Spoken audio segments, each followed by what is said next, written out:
আগের দিন তোমাদের পড়িয়েছিলাম মলিকিউলার বেসিস অফ ইনহেরিটেন্স, পড়েছো সেটা? যেটুকু পড়িয়েছিলাম বইতে পড়েছো? হ্যাঁ ম্যাম। দুজনেই? হ্যাঁ ম্যাম। আচ্ছা, আর কেউ জয়েন করবে কিনা জানি না, আমি শুরু করে দিচ্ছি। আচ্ছা, লাস্ট যে স্লাইডটা আমি বলেছিলাম ডিএনএ রেপ্লিকেশন, সেটা খুব ভালো করে আমি বলতে পারিনি, কোনো রকম বলে বেরিয়ে গেছিলাম। তো ওইটা আমি আজকে ভালো করে ডিটেলে বলছি, বলে তারপরে এগুলো বলবো। ডিএনএ রেপ্লিকেশন কি তোমরা পড়েছো বাড়িতে?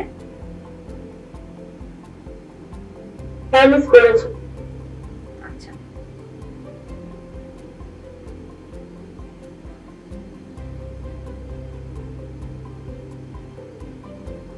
অগ্রদীপ পড়েছো ডিএনএ রেপ্লিকেশন? হ্যাঁ ম্যাম। বুঝতে অসুবিধা হয়েছে?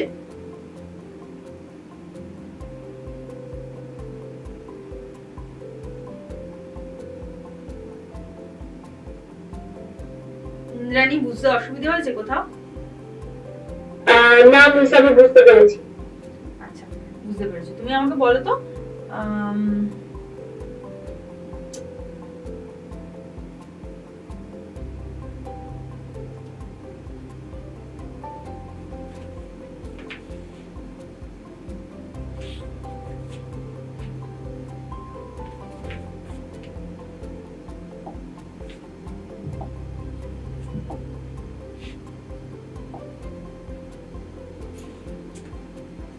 আমাকে বলো তো যে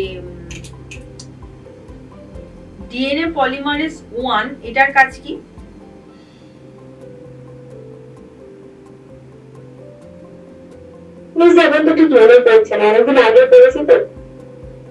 আচ্ছা, না সেটা করলে হবে না, মানে এমন ভাবে পড়তে হবে যাতে জিনিসটা একদম কণ্ঠস্থ হয়ে যায়। যদি না মনে পড়ে, মানে অনেকদিন আগে, মানে খুব অনেকদিন আগে তো নয়, বোধহয় 2-3 সপ্তাহ আগে, তাই তো?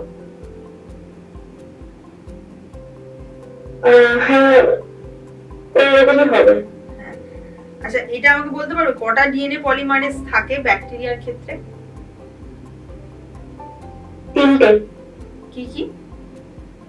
ডিএনএ পলিমারেজ 1, 2 আর 3। এদের মধ্যে প্রধান কোনটা, মানে যার কাজ সবথেকে বেশি? DNA polymerase 3। অগ্রদীপ, এটা বলতে পারবে যে ডিএনএ পলিমারেজ 1 এর কি কাজ?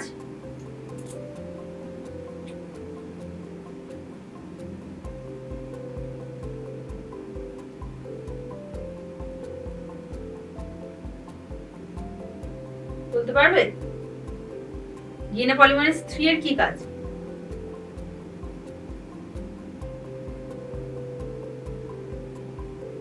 আচ্ছা ইন্দ্রাণী, তুমি যে বললে ডিএনএ পলিমারেজ 3 সবথেকে বেশি কাজ করে, কি কাজ? ডিএনএ পলিমারেজ 3 হয়তো নয়, 1 করে।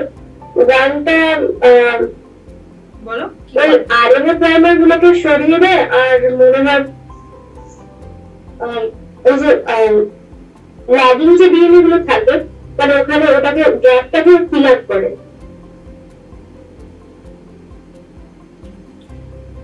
আচ্ছা, ঠিক আছে, অনেকটাই পড়েছো। আমি এই জিনিসটা আর একবার ভালো করে বলে দিচ্ছি, কারণ আমি এটা ভালো করে আগের দিন বলিনি, কারণ এটা লাস্ট স্লাইড ছিল আর ওটা বলার টাইম ছিল না।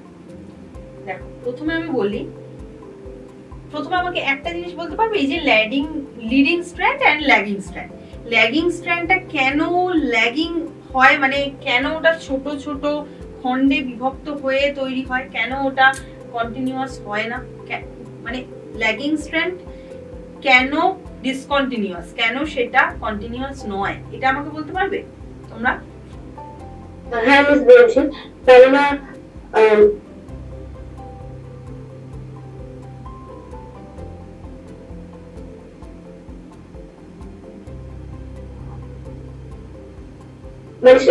ল্যাগিং থেকে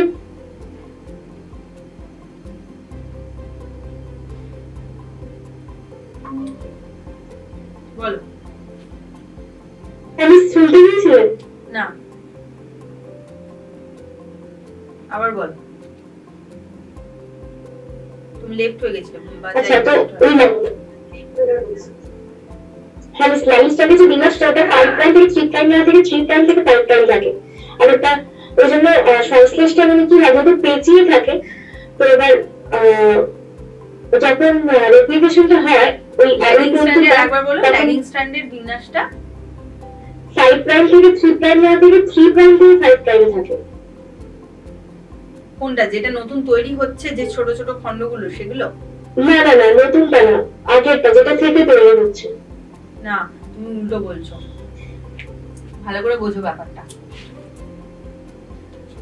আমি বলেছিলাম যে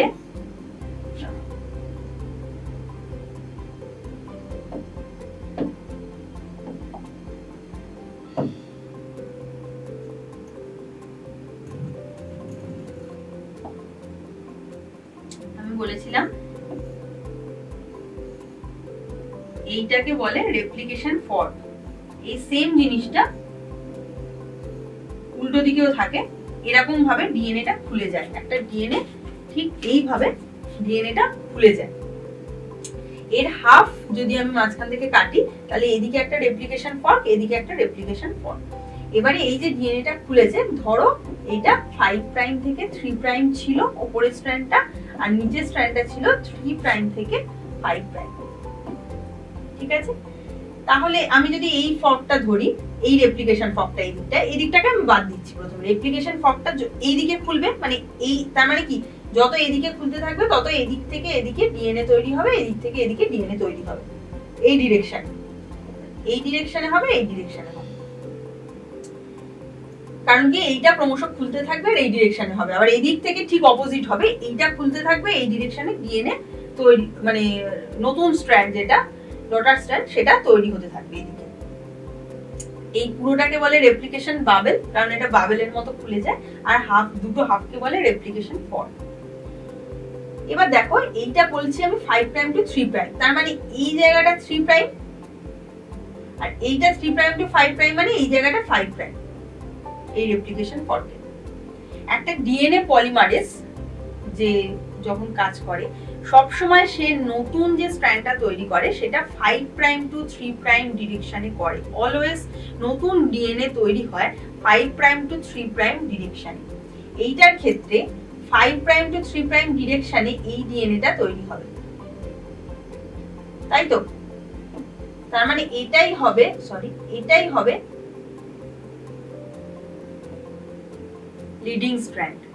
যখন স্ট্র্যান্ডটা 5 প্রাইম টু 3 প্রাইম ডিরেকশনে হতে পারছে, তখন সেটা লিডিং স্ট্র্যান্ড। আর সেটা অলওয়েজ, সেক্ষেত্রে টেমপ্লেটটা হবে 3 প্রাইম টু 5 প্রাইম।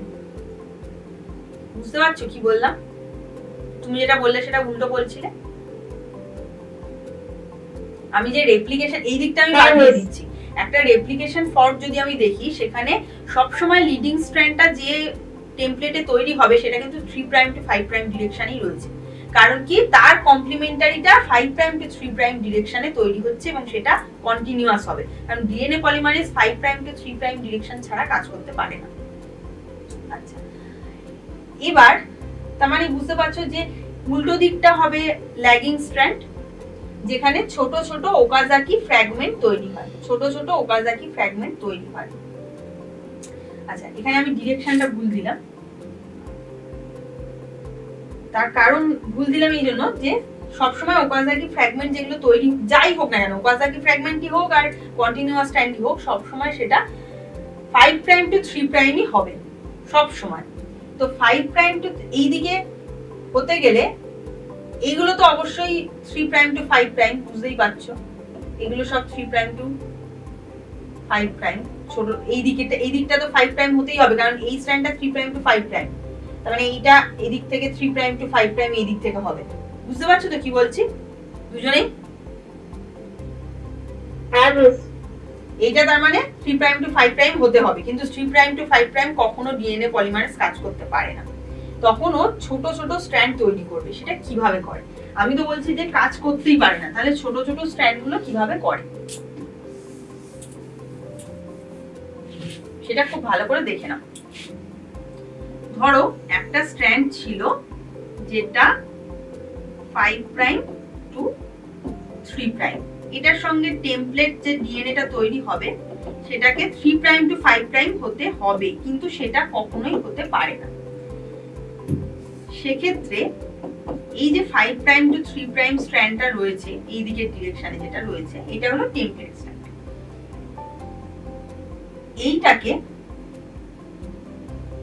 এইটাই যদি এরকম ভাবে ঘুরে যায় 5 প্রাইম 3 প্রাইম আছে, যেখানটা ঘুরে গেছে ভালো করে লক্ষ্য করে দেখো, যেটুকু জায়গায় ঘুরেছে সেক্ষেত্রে এইটা 5 প্রাইম, কারণ এই দিক থেকে ঘুরছে, আর এদিকে 3 প্রাইম, শুধু সেইটুকু জায়গায় স্ট্র্যান্ডটা কিন্তু 5 প্রাইম টু 3 প্রাইম, কিন্তু যেটুকু ঘুরে গেছে সেখানে 3 প্রাইমটা এদিকে চলে এসেছে, 5 প্রাইমটা এদিকে হয়েছে। বুঝতে পারলে কি বললাম?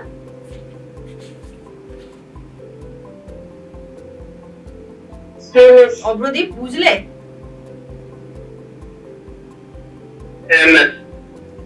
এটা যদি ফোল্ড হয়ে যায় তখন তো যেটুকু ফোল্ড হয়েছে তার ডিরেকশনটা চেঞ্জ হয়ে গেছে, 3 প্রাইম টু 5 প্রাইম হয়ে গেছে, মানে এইদিকে 3 প্রাইম আর এইদিকে 5 প্রাইম, শুধু ফোল্ডের জায়গাটা।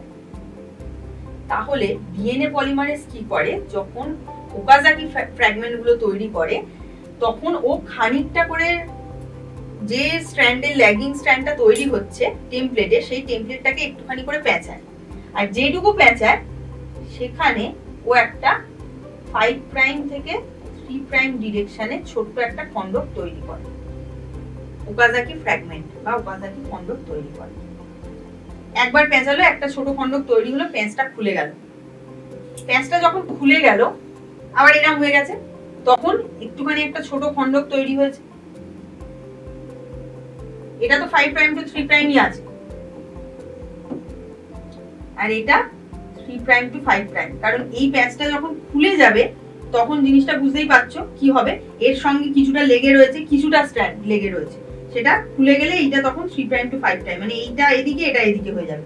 বুঝতে পেরেছো কি বললাম? বোঝা যাচ্ছে কি ছবিটা?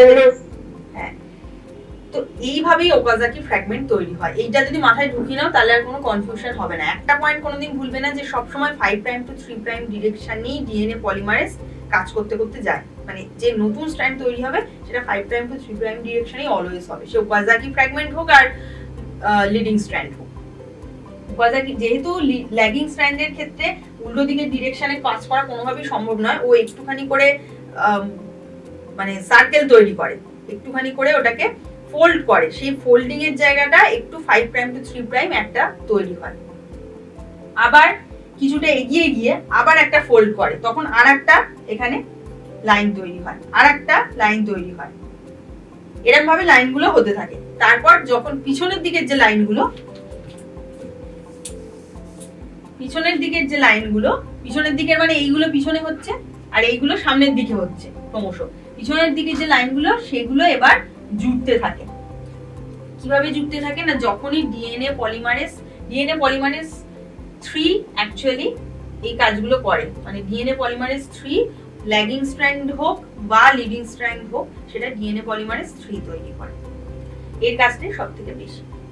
ডিএনএ পলিমারেজ 1 2 এর ইম্পর্টেন্স খুব কম, যে সবার শেষে তার ইম্পর্টেন্স সবথেকে বেশি। এই যে বললে না যে ভুলে গেছি ম্যাডাম যে কি কোনটা বেশি কাজ করে বা কোনটার কাজ কি, এটা মনে রাখার সহজ উপায় আমি একটা বললাম, যে 1 2 3 তিনটে থাকে ডিএনএ পলিমারেজ, তার মধ্যে যেটা সবার শেষে থাকে তার কাজ সবথেকে বেশি, তার মানে সেই সব কাজটা করে, ও ল্যাগিং স্ট্র্যান্ডও তৈরি, লিডিং স্ট্র্যান্ডও তৈরি করছে, ল্যাগিং স্ট্র্যান্ডও তৈরি করছে। এবার আরএনএ পলিমারেজ, তো একদম এর যেরকম আরএনএ পলিমারেজটা শুরুতে তৈরি হয় একটা আরএনএ পলিমারেজ বলছে, একটা আরএনএ প্রাইমার তৈরি হয়, অবশ্যই আরএনএ প্রাইমারটা একটা আরএনএ পলিমারেজই করে, যেটাকে ডিএনএ প্রাইমেজ বলে, যেটা আরএনএ পলিমারেজ প্রাইমারটা তৈরি করে। আরএনএ প্রাইমার মানে আরএনএ পলিমারেজ তৈরি করবে, প্রাইমার মানে যে শুরু করবে, শুরুতে ডিএনএ থেকে শুরু হয় না, একটা আরএনএ থেকে শুরু হয়, সেটাকে বলে আরএনএ প্রাইমার।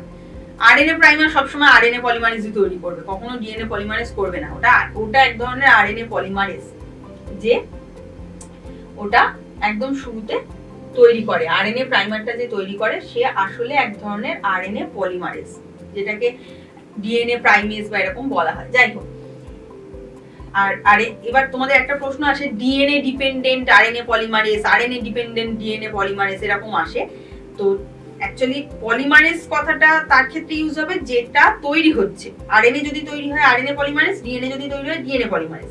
আর টেমপ্লেট হিসাবে যেটা ইউজ হচ্ছে সেটা ডিপেন্ডেন্ট। যে আরএনএ প্রাইমারটা তৈরি হয় সেটা যে তৈরি করে সে actually DNA dependent RNA polymerase, মানে ওর টেমপ্লেট ইউজ করছে ডিএনএ কিন্তু পলিমারাইজেশন করছে আরএনএ। তো ডিএনএ ডিপেন্ডেন্ট আরএনএ পলিমারেজ। আর ডিএনএ পলিমারেজ 3, ডিএনএ পলিমারেজ 1, 2 এরা ডিএনএ ডিপেন্ডেন্ট ডিএনএ পলিমারেজ। বুঝতে পারলে কি বললাম? বুঝতে না পারলে জিজ্ঞেস করবে। আচ্ছা,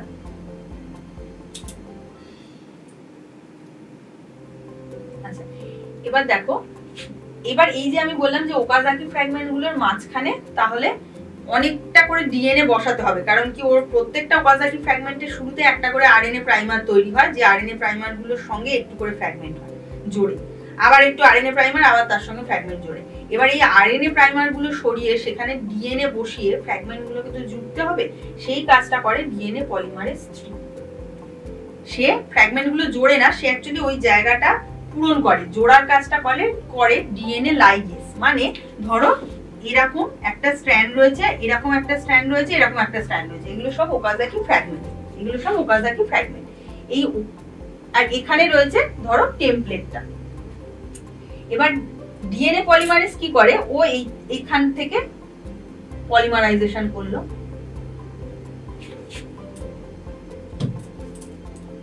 ও এখান থেকে পুরো পলিমারাইজেশন করে, এই অবধি আসে, এটা এই অবধি আসে, কিন্তু জোড়ে না। মানে দুটোর মধ্যে যে বাইন্ডিংটা হবে সেইটা কিন্তু ও করতে পারে না, সেই কাজটা করে ডিএনএ লাইগেজ। ডিএনএ গুলো পলিমারাইজেশন পুরো করে দেয়, কিন্তু আগে অবধি এনে দেয়, কিন্তু সেটাকে বাইন্ডিং মানে বন্ডিংটা করতে পারে না, সেইটা করে ডিএনএ লাইগেজ নামে আরেকটা এনজাইম। এটা যেহেতু ল্যাগিং স্ট্র্যান্ডের ক্ষেত্রে এতগুলো অনেক বেশি প্রয়োজন হয়, কারণ এখানে সব ফ্র্যাগমেন্ট হিসাবে তৈরি হয়।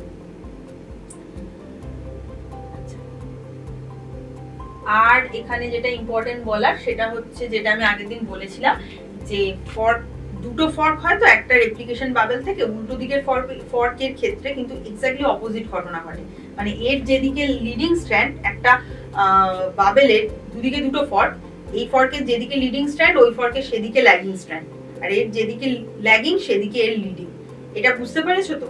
এটা আগের দিন আমি বলেছিলাম, এটা কি বুঝেছিলে নাকি আবার বলবো?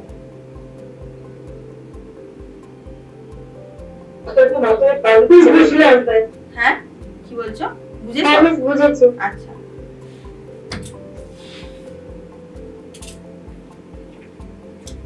আচ্ছা।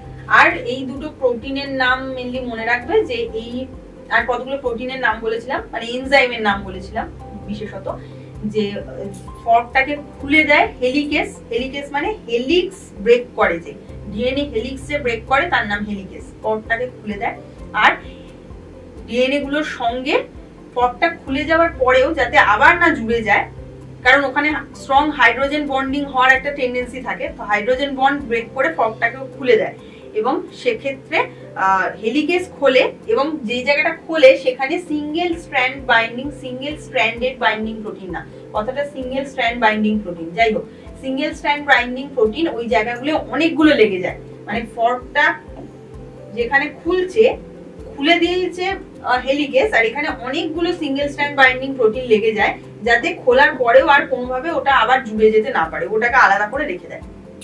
এই দুটো প্রোটিন ইম্পর্টেন্ট, হেলিকেস এবং সিঙ্গেল স্ট্র্যান্ড বাইন্ডিং প্রোটিন। আর একটা হলো টোপো আইসোমারেজের কথা বলেছিলাম, Toppo isomerase 1, Toppo isomerase 2। Toppo isomerase 1 বা 2 এদের দুজনেরই কাজ হলো ডিএনএ কে ব্রেক করা, মানে ডিএনএ এর মধ্যে নিক তৈরি করা, NICK, নিক মানে ডিএনএ মধ্যে যদি কাট, মানে নিক মানে কাট, ডিএনএটাকে কেটে দেয়। কেন কেটে দেয় সেটা আমি বলেছিলাম, যে ধরো একটা ওই কি বলবো দড়ি, তোমরা টুন দড়ি দেখেছো, যে পাটের দড়ি যদি পেঁচানো থাকে, এবার তুমি সেই পাটের দড়িটার মাঝখান থেকে খানিকটা খুলছো, দেখবে যখন তুমি মাঝখান থেকে খুলবে খানিকটা, পিছনের দিকটায় একটা মানে চাপ পড়ে, প্রেসার পড়ে, সে কিছুতেই খুলতে চায় না, মানে সেখানে প্যাঁচটা আরো বেশি পড়তে থাকে, ওই জন্য যেই ছেড়ে দেবে আবার ওটা আগের মতো হয়ে যায়। এটা খেয়াল করে দেখেছো? মানে যখন এদিক থেকে টানবে তখন পেঁচানোটা তো, যেটা দুপাশে যে পেঁচানো রয়েছে সেইখানটা একটা প্রেসার ক্রিয়েট হয়, সেই প্রেসারটার জন্য ওটা কিছুতেই আর খোলা যায় না, তাই তো? ইন্দ্রাণী বুঝতে পারছো? সেই প্রেসারটাকে রিলিজ করানোর জন্য কেটে দেয় দুপাশে, কেটে দিলে প্রেসারটা রিলিজ হয়ে গেল, মানে খুলে গেল, তারপরে আবার জুড়ে দেয়।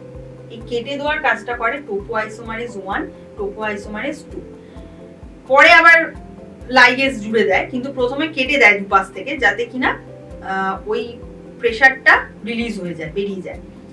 তো এই টোপোআইসোমারেজ 1 সিঙ্গেল স্ট্র্যান্ড কাটে, স্ট্র্যান্ডটা যখন খুলতে চাইছে না, প্রেসার ক্রিয়েট হচ্ছে, তখন সিঙ্গেল স্ট্র্যান্ড কাটে টোপোআইসোমারেজ 1, আর টোপোআইসোমারেজ 2 ডাবল স্ট্র্যান্ড নিক তৈরি করে, দুটো স্ট্র্যান্ড একসাথে কাটে।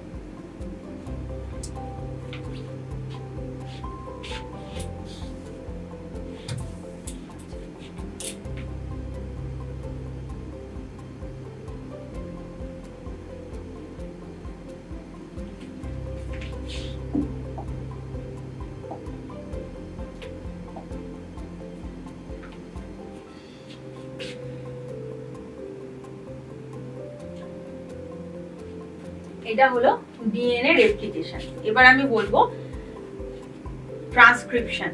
ট্রান্সক্রিপশন মানে কিভাবে ডিএনএ থেকে আরএনএ তৈরি হয়। ডিএনএ থেকে 3 রকমের আরএনএ হতে পারে, এমআরএনএ, টিআরএনএ, আরআরএনএ, এগুলো আগের দিন আমি বলেছিলাম। তার মধ্যে এমআরএনএ বা মেসেঞ্জার আরএনএ এটাই মেইনলি তৈরি হয় জিন থেকে, ডিএনএ এর মধ্যে যে জায়গাগুলো জিন সেখান থেকে এমআরএনএ তৈরি হয়, এম বা মেসেঞ্জার আরএনএ। মেসেঞ্জার আরএনএ একমাত্র প্রোটিনে ট্রান্সলেটেড হয়, মেসেঞ্জার আরএনএ থেকেই একমাত্র প্রোটিন হয়, আরআরএনএ টিআরএনএ থেকে প্রোটিন হয় না। আরআরএনএ রাইবোজোমাল আরএনএ, সে রাইবোজোম তৈরিতে হেল্প করে, রাইবোজোমের মধ্যে থাকে। রাইবোজোমের মানে স্ট্রাকচারাল একটা পার্ট হলো আরআরএনএ। আর tRNA transfer RNA, tRNA acts as adapter, সেটা আগের দিন বলেছিলাম। যখন তৈরি হয় মানে এমআরএনএ এর সঙ্গে অ্যামিনো অ্যাসিড গুলো লাগে, ডাইরেক্ট লাগতে পারে না, টিআরএনএ অ্যাডাপ্টারের কাজ করে। আচ্ছা, এবার এই ছবিটায় দেখো যে আরএনএ কিভাবে তৈরি হয় ডিএনএ থেকে। আরএনএ সিঙ্গেল স্ট্র্যান্ডেড, দুদিকে হওয়ার কোনো দরকার নেই, আর আরএনএ ডিএনএ থেকে সব সময় তৈরি হচ্ছে, কারণ কি সব সময়ই একটা সেলে প্রোটিন হচ্ছে। এবার আরএনএ যখন তৈরি হয় তখন ডিএনএটা কিছুটা জায়গা দুদিক থেকে আবার ওপেন হয়ে যায়, মানে সিঙ্গেল স্ট্র্যান্ডেড হয়ে যায়, কিছুটা জায়গা ফর্কের মতো তৈরি হয়, যেটুকু জায়গা আরএনএ হবে তারপর সেখান থেকে আরএনএ হয়। এই কাজটা করে আরএনএ পলিমারেজ, যে আরএনএ তৈরি করে। এখন এখানে অতগুলো প্রোটিন থাকে না, যেরকম আমি বললাম ডিএনএ রেপ্লিকেশনের ক্ষেত্রে একজন খোলে, তার মানে হেলিক্স ব্রেক করে, আর একজন এসে পলিমারাইজেশন করে, সেটা এটার ক্ষেত্রে, এগুলোর ক্ষেত্রে হয় না।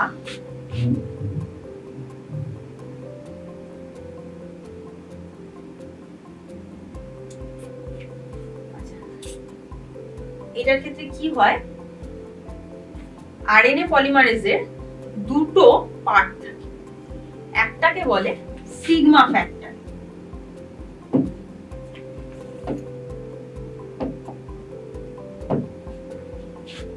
একটাকে বলে সিগমা ফ্যাক্টর। এর সঙ্গে আরো কিছু প্রোটিন লেগে তৈরি করে পুরো কমপ্লিট আরএনএ পলিমারেজ এনজাইমটা। সিগমা ফ্যাক্টর প্লাস আরএনএ পলিমারেজের যেটাকে বলে কোর এনজাইম, কোর এনজাইম মানে মেইন এনজাইম, আর একটা হলো সিগমা ফ্যাক্টর। এগুলো কিন্তু প্রোটিনেরই পার্ট, মানে এটা সিগমা ফ্যাক্টরও একটা প্রোটিন, কোর এনজাইমও কতগুলো প্রোটিন দিয়ে তৈরি একটা কমপ্লেক্স, সেইগুলো একসাথে জুড়ে তবেই আরএনএ পলিমারেজ প্রথমে তৈরি হয়। আরএনএ পলিমারেজটা ডিএনএ এর উপর দিয়ে স্লাইডিং প্রসেসে যেতে থাকে, ও খুঁজতে থাকে যে কোথায় জিন আছে আমার টার্গেট জিন, মানে আমি যে জিনটাকে তৈরি করব, মানে ট্রান্সলেট করব, যাই হোক এমআরএনএ তৈরি করব যে জিন থেকে, ও সেটা খুঁজতে থাকে। এবার খুঁজতে খুঁজতে একটা জায়গায় এসে পৌঁছায় যেখানে আরএনএ পলিমারেজের সিগমা ফ্যাক্টরটা বাইন্ড করে যায়। তার আগে কিন্তু সব জায়গায় ও বাইন্ড করতে পারে না। ঠিক যেখানে আরএনএ তৈরি হবে তার একটু আগে, ধরো আরএনএটা এখান থেকে তৈরি হয়েছে, এখান থেকে ধরো আরএনএটা তৈরি হয়েছে, এখান থেকে তৈরি হয়েছে, তো তার একটু আগে ওই আরএনএ পলিমারেজ বাইন্ডিং সাইট থাকে, আরএনএ পলিমারেজ বাইন্ডিং সাইট থাকে, যে সাইটটাকে বলা হয় promoter region. RNA polymerase promoter রিজিয়নে বাইন্ড করে যায়, কিন্তু সেখান থেকেই কিন্তু আরএনএ তৈরি করে না। তার আরএনএ তৈরি হয় আরেকটু পর থেকে, যেটাকে বলা হয় ট্রান্সক্রিপশন স্টার্ট সাইট। প্রথমে বললাম আরএনএ পলিমারেজ প্রোমোটার রিজিয়নে বাইন্ড করে, যে রিজিয়নে বাইন্ড করে সেটাকে বলে প্রোমোটার, কিন্তু ট্রান্সক্রিপশনটা শুরু করে আরেকটু পর থেকে, যেটাকে বলা হয় ট্রান্সক্রিপশন স্টার্ট সাইট।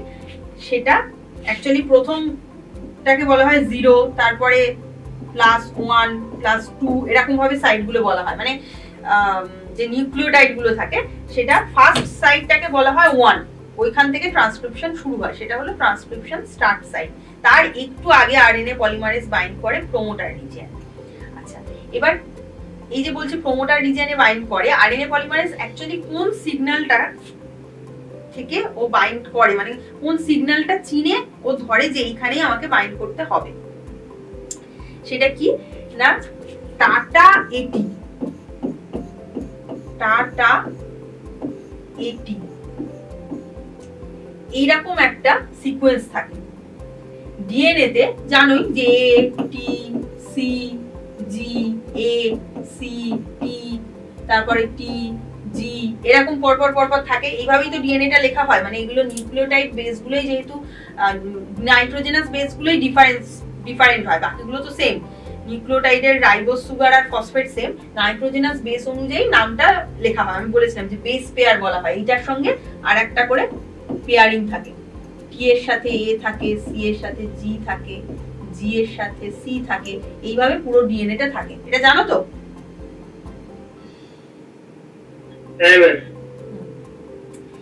এবার এইটার উপর দিয়ে তো স্লাইডিং হয় প্রথমে সিগমা ফ্যাক্টর প্লাস পলিমারেজ যে কোর এনজাইমটা, ও তারপরে যেখানে টি এ এটি, এটাকে বলে টাটা বক্স। প্রথমে শুরুটা দেখো টাটা আছে, ওই জন্য টাটা বক্স বলে। টাটা বক্সে ও বাইন্ড করে, অ্যাকচুয়ালি এইটা সিগন্যাল যে টাটা বক্স থাকে যেখানে ট্রান্সক্রিপশন হবে যে পয়েন্ট থেকে, তার -10 বেস পেয়ার আগে, মানে -10 বেস পেয়ার মানে আগের 10টা বেস পেয়ার আগে। মাইনাস শব্দটা যেখান থেকে ট্রান্সক্রিপশন স্টার্ট সাইট, তার আগে 1 2 3 করে, মানে এইখানে ধরো ট্রান্সক্রিপশন হবে এইখানে, এর আগে এখানে -1 -2 -3 সাইট গুলোকে এইভাবে ধরা হয়। তো -10 যে সাইট, সেইখানে টাটা বক্স থাকে, টিএ এটি, এই সিকোয়েন্সটা থাকে, ডিএনএ সিকোয়েন্স। এইটাকে ও সিগন্যাল হিসাবে ধরে নেয়। এর ঠিক 10টা বেস পেয়ার পর থেকে শুরু হয় ট্রান্সক্রিপশন স্টার্ট সাইট, সেটাকেই বলে। এর ঠিক 10টা টাটা বক্সের 10টা বেস পেয়ার পর থেকে শুরু হয়ে যায় ট্রান্সক্রিপশন স্টার্ট সাইট। আচ্ছা, ডিএনএ রেপ্লিকেশনের ক্ষেত্রেও যেরকম ইনিশিয়েশন হয়, ডিএনএ ইলংগেশন হয়, তারপর টার্মিনেশন হয়। টার্মিনেশন অ্যাকচুয়ালি এই প্রত্যেকেরই এই পার্টগুলো থাকে, ইনিশিয়েশন, ইলংগেশন, টার্মিনেশন। আরএনএ পলিমারাইজেশনের ক্ষেত্রেও থাকে। এইটা হলো ইনিশিয়েশন, যেখান থেকে আরএনএটা তৈরি হতে শুরু করলো। এবার যখন আরএনএটা তৈরি হতে শুরু করে, জাস্ট ধরো +1 যখন হয়, মানে একটা বেস ও ট্রান্সক্রাইব করে, একটা বেসের এগেইনস্টে একটা আরএনএ নিউক্লিওটাইড মানে রাইবোনিউক্লিওটাইড বসায়। যেই বসায় সঙ্গে সঙ্গে সিগমা ফ্যাক্টরটা কোর এনজাইম থেকে বেরিয়ে যায়। কোর এনজাইমটাই তখন পলিমারাইজেশনটা করতে শুরু করে। সিগমা ফ্যাক্টরের কাজ হচ্ছে অ্যাকচুয়ালি ওই চেনা, মানে আইডেন্টিফাই করা যে কোথা থেকে শুরু হবে। সিগমা ফ্যাক্টর এবার বেরিয়ে যায়, এবার কোর এনজাইমটা কাজ করতে শুরু করে। কোর এনজাইমটা এগোতে শুরু করে জিনের উপর দিয়ে। এবার কোথায় গিয়ে শেষ হবে, এবার বুঝতেই পারছো যে ট্রান্সক্রিপশন যে এগোয়, তখন আরএনএ পলিমারেজটা একটা জায়গায় গিয়ে তার মানে শেষ হতে হবে, সেই সিগন্যালটা ওর প্রয়োজন। সেই সিগন্যালটা যেটাকে বলে ট্রান্সক্রিপশন টার্মিনেশন, সেটা দু রকম হয়। একটা হয় rho dependent,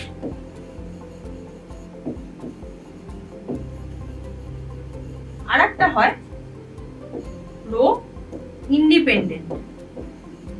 rho dependent transcription termination আর রো ইন্ডিপেন্ডেন্ট টার্মিনেশন।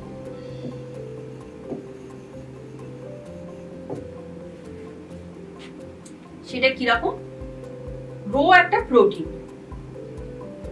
এমআরএনএটা যখন ট্রান্সক্রিপশন হতে শুরু করে তখন ওর এবার একদিকে ট্রান্সক্রিপশন হয় আর একদিক থেকেও বেরিয়ে যেতে শুরু করে, মানে ট্রান্সক্রিপশন হচ্ছে এবং যেটা হয়ে যাচ্ছে সেটা বেরিয়ে যাচ্ছে, সেইখানে থেকে বাইন্ড করে রো নামে একটা প্রোটিন। এই প্রোটিনটা বাইন্ড করতে করতে ক্রমশ এগিয়ে আসে, মানে বাইন্ড করে ক্রমশ স্লাইডিং হয়, এগিয়ে আসে। ও যখন এসে একদম এন্ডে এসে পৌঁছায়, মানে যেখানে তৈরি হচ্ছে এমআরএনএটা সেখানে এসে পৌঁছায়, এমআরএনএ তৈরি হওয়া স্টপ হয়ে যায়। তার মানে ভেবো না যে কোনো সময় এসে পৌঁছাবে এবং যে কোনো সময় স্টপ হবে। এই সিগন্যালটা খুবই কন্ট্রোল, যে কখন এসে পৌঁছাবে এবং কখন স্টপ হবে সেটা কন্ট্রোলড হয়। রো তার মানে রো ফ্যাক্টর টার্মিনেশন করে আর সিগমা ফ্যাক্টর ইনিশিয়েশন করে। রো ফ্যাক্টর কি করে? ও একটা প্রোটিন, ও এমআরএনএ এর সাথে বাইন্ড করে এগোতে থাকে। যেই ও এমআরএনএ যেখানে তৈরি হচ্ছে সেখানে সেই অবধি এসে পৌঁছায়, এমআরএনএ ডিএনএ থেকে ছেড়ে বেরিয়ে যায়, এমআরএনএ তৈরি হয়ে যায়, মানে ওর তখন তৈরি হওয়া শেষ। এবার ও সাইটোপ্লাজমে বেরিয়ে আসে। এমআরএনএ তো নিউক্লিয়াসের মধ্যে তৈরি হচ্ছে ক্রোমোজোম থেকে, ও এবার সাইটোপ্লাজমে বেরিয়ে আসবে। আর একটা হলো রো ইন্ডিপেন্ডেন্ট। রো ইন্ডিপেন্ডেন্টের ক্ষেত্রে কি হয়? আরএনএ পলিমারেজটা তো এগোতে এগোতে একটা সময় রিপিটেড সিকোয়েন্স থাকে। রিপিটেড সিকোয়েন্স মানে ধরো আরএনএরই রিপিটেড সিকোয়েন্স তৈরি হয়। ধরো আরএনএটা এরকম হলো এ টি জি সি এ, তারপরে কিছু একটা হলো আরো কিছু, তারপর হলো টি এ সি জি টি, মানে এইটার একটা অপোজিট কমপ্লিমেন্টারি সিকোয়েন্স এখানে হলো। দেখতে পাচ্ছ অপ্রদীপ? লেখাটা দেখা যাচ্ছে তো?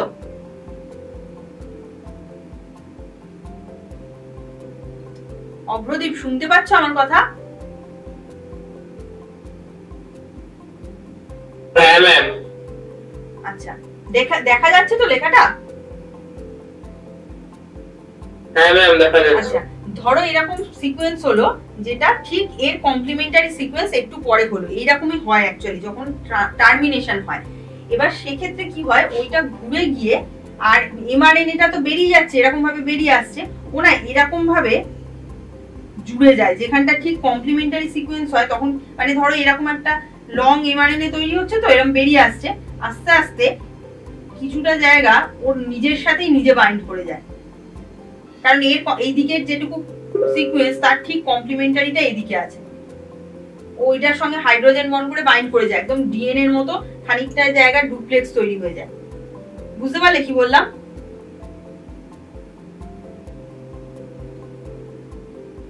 অপ্রদীপ, তুমি মাইক্রোফোনটা অনও রাখতে পারো, কোনো অসুবিধা নেই। তুমি একাই আছো, সুতরাং অত সাউন্ড শোনা যাবে না। বুঝতে না পারলে বলো। এইটা এরকম ভাবে রাউন্ড হয়ে এর সঙ্গে একটা ডুপ্লেক্স মতো ফর্ম করে যায়, কারণ কি ঠিক কমপ্লিমেন্টারি সিকোয়েন্সটা উল্টো দিকে আছে। ভালো করে লক্ষ্য করে দেখো, ATGCA আমি বলছি একটা এরকমই থাকে তা নয়, আমি এটা জাস্ট বললাম। তা এর কমপ্লিমেন্টারি কি? টি এ সি জি টি, এই সিকোয়েন্সটাই উল্টো দিকে আছে। তখন কি ওই দুটো না এরকম ভাবে ওই দুটো জায়গায় এসে এরকম ভাবে বাইন্ড করে যায়, তো একটা লুপের মতো তৈরি হয়। বাকি জায়গাটুকু তো মাঝখানটা তো আলাদা, একটা লুপের মতো তৈরি হয়। ঠিক এরকম যখন হয় তখন এমআরএনএটা ছেড়ে বেরিয়ে আসে ডিএনএ থেকে, টার্মিনেশন হয়ে যায়। আচ্ছা, এরপর আমি চলে যাচ্ছি ট্রান্সলেশন। আর এটার ব্যাপারে ডিটেইল কিছু বলছি না। ট্রান্সক্রিপশন মোটামুটি এরকমই হয়, ইনিশিয়েশন হয়, তারপরে ইলংগেশন হয়, তারপর টার্মিনেশন হয়। এরপরে আমি চলে যাচ্ছি ট্রান্সলেশন, মানে প্রোটিন কিভাবে তৈরি হয়। এমআরএনএ তো নিউক্লিয়াসে তৈরি হওয়ার পর সাইটোপ্লাজমে চলে গেল। সাইটোপ্লাজমে যাওয়ার পর এমআরএনএ গিয়ে বাইন্ড করে রাইবোজোমের সাথে। একটা সেলের মধ্যে ফ্রি রাইবোজোম থাকে, এন্ডোপ্লাজমিক রেটিকুলামের গায়েও রাইবোজোম থাকে।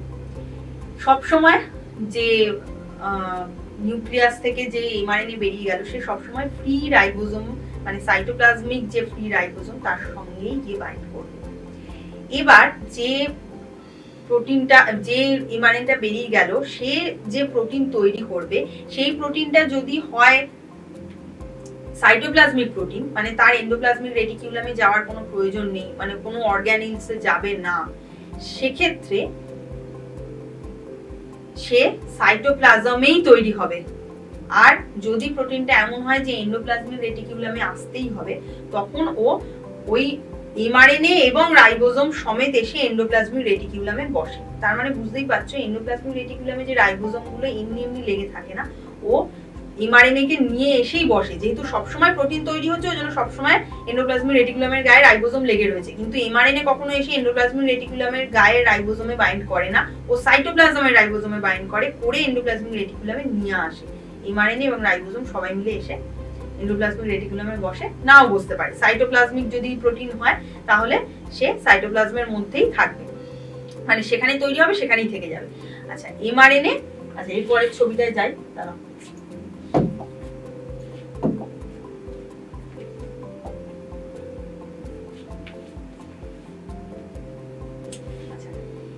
এবার এইটা হলো এমআরএনএ আর এটা হলো রাইবোজোমের দুটো unit, large sub unit, small sub unit. এমআরএনএটা এইভাবে রাইবোজোমের উপরে সঙ্গে লাগে, মানে উপরে একদিকে লার্জ সাব ইউনিট একদিকে স্মল সাব ইউনিট। এবার টিআরএনএ এর ছবি আমি আগের দিনই দেখিয়েছিলাম টিআরএনএ কেমন হয়। টিআরএনএ হলো অ্যাডাপ্টার আমি বলেছিলাম। এবার কি হয়, ধরো 20টা অ্যামিনো অ্যাসিড আছে, তার জন্য 20টার বেশি টিআরএনএ থাকে, তার মানে একাধিক, এবং টিআরএনএ গুলো কিন্তু স্পেসিফিক, অ্যাটলিস্ট স্পেসিফিক যদি টিআরএনএ থাকতে হয় অ্যামিনো অ্যাসিডের জন্য, প্রত্যেকটা অ্যামিনো অ্যাসিডের জন্য স্পেসিফিক টিআরএনএ, তাহলে অ্যাটলিস্ট 20টা টিআরএনএ থাকতেই হবে আমাদের সেলে, কিন্তু টিআরএনএ আসলে 20টার থেকে বেশি থাকে। তার মানে কি হয়তো 2টো কি 3টে টিআরএনএ একটা অ্যামিনো অ্যাসিডের জন্য স্পেসিফিক, আবার অন্য 2টো টিআরএনএ অন্য একটা অ্যামিনো অ্যাসিডের জন্য স্পেসিফিক। যেহেতু 20টার বেশি থাকে, 40টা 45টা টিআরএনএ থাকতে পারে, কিন্তু তারা যে অ্যামিনো অ্যাসিডে বাইন্ড করবে সেটা স্পেসিফিক, একটা টিআরএনএ একটা টাইপের অ্যামিনো অ্যাসিডেই বাইন্ড করবে, কখনো অন্য অ্যামিনো অ্যাসিডের সাথে বাইন্ড করবে না। আচ্ছা এবার ট্রান্সলেশনের শুরুতে রিঅ্যাকশনটা কি রকম হয়। ট্রান্সলেশনের শুরুতে অ্যামিনো অ্যাসিড গুলো যেগুলো সেলের মধ্যে রয়েছে সেই অ্যামিনো অ্যাসিড গুলো অ্যামাইনো অ্যাসাইল টিআরএনএ সিনথেটিস নামে একটা এনজাইমের সঙ্গে বাইন্ড করে। ধরো একটা অ্যামিনো অ্যাসিড,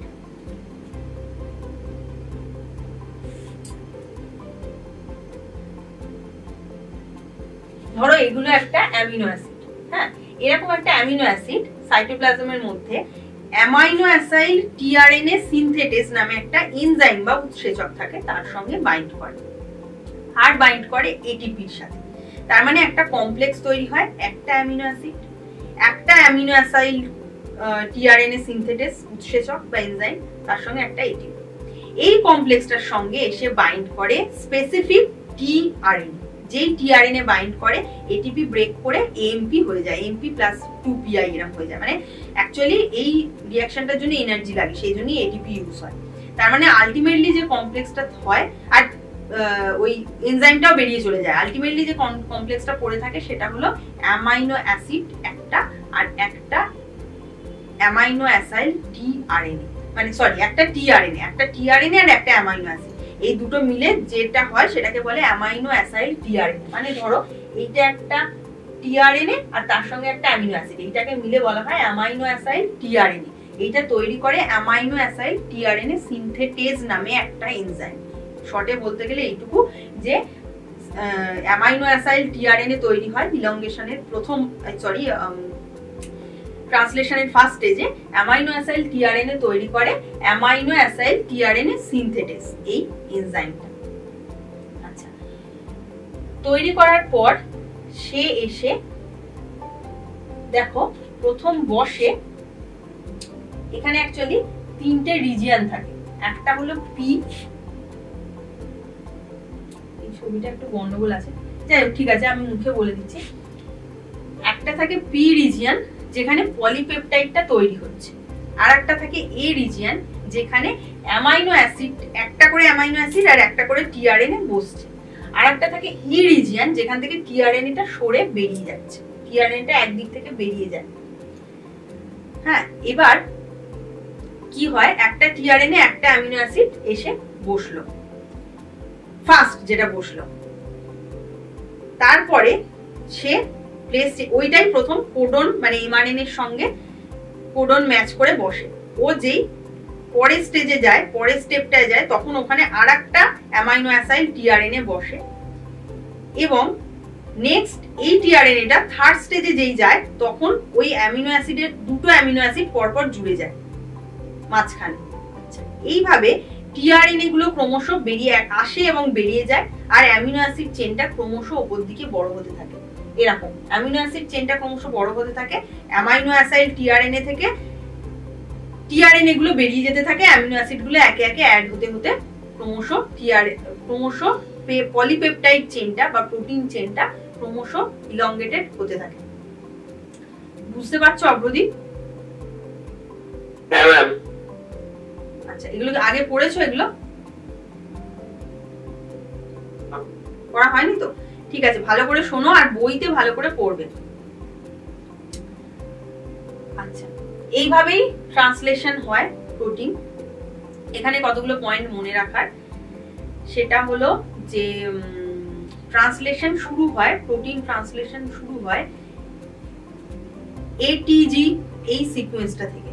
এটিজি মেথিওনিন কে কোড করে, এটিজি বা এইউজি, আরএনএ এর ক্ষেত্রে তো এইউজি, সেটা অ্যাকচুয়ালি মেথিওনিন কে কোড করে। মেথিওনিন এই অ্যামিনো অ্যাসিডটাকে কোড করে। তার মানে যে কোনো অ্যামিনো অ্যাসিড, যে কোনো পলিপেপটাইড চেইন যেটা প্রথম তৈরি হয়, তখন প্রথমের দিকে ফার্স্ট যে স্টার্ট কোডন সেটা কিন্তু সবসময় মেথিওনিনকেই কোড করে। তার মানে স্টার্টিং অ্যামিনো অ্যাসিডটা অলওয়েজ মেথিওনিনই হয়। কিন্তু পরবর্তীকালে প্রোটিনটা যখন আবার ফোল্ডিং হয়, মডিফিকেশন হয় প্রোটিন তৈরি হওয়ার পর, তখন বেশিরভাগ ক্ষেত্রে ওই মেথিওনিনটা কেটে বেরিয়ে যায়। কিন্তু শুরু হয় মেথিওনিন অ্যামিনো অ্যাসিড দিয়েই পলিপেপটাইড চেইন শুরু হয়। এটা হলো স্টার্ট কোডন মেথিওনিন। মেথিওনিন দিয়ে শুরু হওয়ার পর তার সঙ্গে আবার তারপরে গিয়ে একটা ফরমেট যুক্ত হয়, মানে এফ মেট বলা হয়, এফ মেট একটা ফরমেট গ্রুপ যুক্ত হয়, ফর্মিল মেথিওনিন হয়ে যায়। তারপর আলটিমেটলি সেই এফ মেটটা কিন্তু সরে বেরিয়ে যায়, সেটা থাকে না যখন প্রোটিন ফোল্ডিং হয়।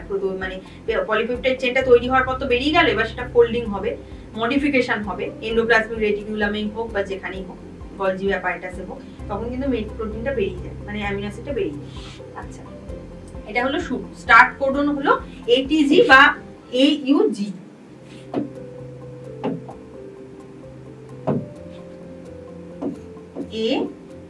AUG, এটা হলো স্টার্ট কোডন। আর কোথায় গিয়ে তাহলে শেষ হবে? এক জায়গায় তো থামতে হবে।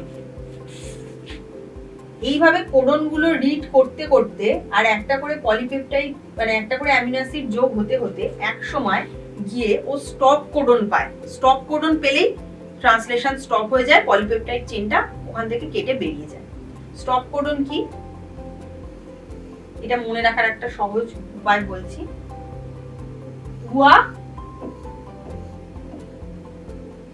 উগা আর উয়াগ, উগা আর উয়াগ এভাবে কেউ বলে না, আমি বললাম যাতে এটা মানে এইভাবে আমি মনে রাখি, সেই জন্য আমি বললাম। আমি এইভাবে ছোটবেলায় মনে রেখেছিলাম তাই বললাম। মানে ইউইউএ, ইউজিএ আর ইউএজি এই তিনটে কোডনের মধ্যে যে কোনো একটা থাকলেই সঙ্গে সঙ্গে ট্রান্সলেশন স্টপ হয়ে যায়, এটাকে বলে স্টপ কোডন। তিনটেকেই বলে, তিনটের মধ্যে যে কোনো একটা থাকলেই হবে। যেই মানে একে একে তো ও কোডন রিড করতে করতে যাচ্ছে, কোনোটা মেথিওনিন বসাচ্ছে, কোনোটায় মেথিওনিন শুরুতে বসে, মানে এই নয় যে মাঝখানে বসবে না, মাঝখানে কিন্তু বসতে পারে, থাকে, কিন্তু শুরুর মেথিওনিনটা অবশ্যই থাকবে এবং সেটা পরে কেটে বেরিয়েও যায়। আচ্ছা, এছাড়া ধরো অ্যালানিন বসছে, লাইসিন বসছে, গ্লাইসিন বসছে, অ্যামিনো অ্যাসিড গুলো ক্রমশ অ্যাড হতে থাকছে। এবার তার আলাদা আলাদা সংকেত আছে, কোনোটা হয়তো ধরো সি জি এ, কোনোটা সি জি ইউ, এরকম। আর এইভাবে তিনটে, এটা জানো যে তিনটে পরপর বেস, তিনটে যে নাইট্রোজেনাস বেস বা নিউক্লিওটাইড একসাথে মিলে একটা অ্যামিনো অ্যাসিডকে কোড করে, সেগুলো নির্দিষ্ট। এবার এরকম ভাবে যেতে যেতে যখন এই ইউ ইউ এ আসবে বা ইউজিএ আসবে বা ইউএজি আসবে, সঙ্গে সঙ্গে স্টপ হয়ে যায় ট্রান্সলেশন।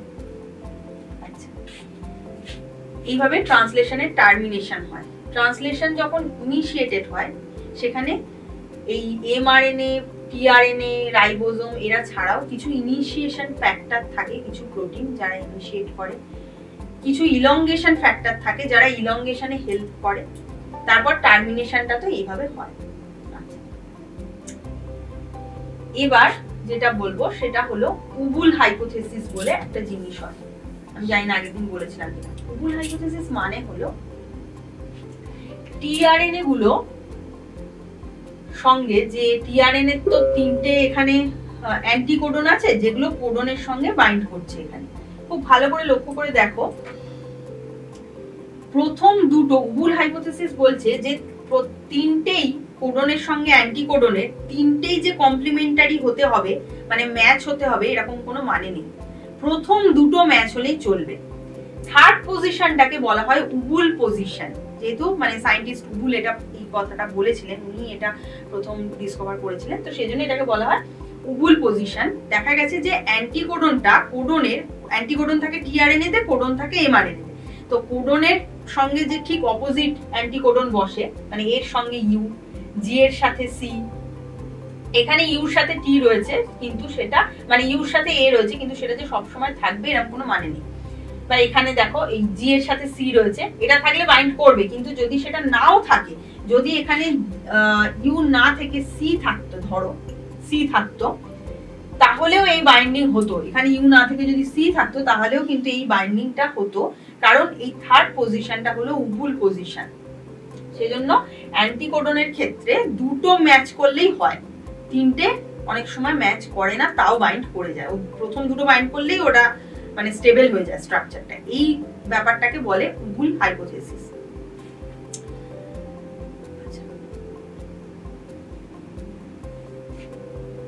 আশা করি বুঝতে পেরেছো যতটা বললাম, যা বললাম। অগ্রদীপ? হ্যাঁ ম্যাম। আচ্ছা, আজকে আমি ক্লাসটা এখানেই শেষ করছি, কারণ কি এর থেকে এই ট্রান্সলেশন এটা একটা পার্ট, এরপরে আবার নতুন পার্ট শুরু করতে হবে, সেজন্য আমি আজকে আর কন্টিনিউ করছি না, এই অবধি শেষ করছি। এরপরের দিন যদি আমি পড়াই তাহলে নেক্সট পার্ট পড়াবো, যদি আর কেউ পড়ান, শ্রীপর্ণা ম্যাডাম বা যিনি পড়ান, তাহলে অন্য পার্ট পড়াবেন। এটা আমি ট্রান্সক্রিপশন, ট্রান্সলেশন, মানে রেপ্লিকেশন, ট্রান্সক্রিপশন, ট্রান্সলেশন এই তিনটে শেষ করলাম মোটামুটি। এবার এটা বইতে পড়বে, তাহলে ডিটেলে আরো জানতে পারবে। সেখান থেকে কিন্তু পরের দিন যেই পড়া প্রশ্ন ধরবো, মানে আমি পড়ালে কিন্তু পরের দিন আবার প্রশ্ন ধরবো, সুতরাং ভালো করে পড়ে আসবে। এই তিনটেই ভালো করে পড়বে। তার আগে তো স্ট্রাকচার গুলো পড়িয়েছিলাম, তারপরে এই তিনটে বললাম আজকে। তাহলে আমি শেষ করি। ঠিক আছে, ঠিক আছে, আজকে এখানেই শেষ করলাম। এর পরের দিন, আজকে এমনিতেও বাকিরা নেই, সেজন্য আমি আর বেশি কন্টিনিউ করলাম না, নেক্সট পার্ট শুরু করলাম না, পরের দিন নেক্সট পার্ট থেকে পড়াবো।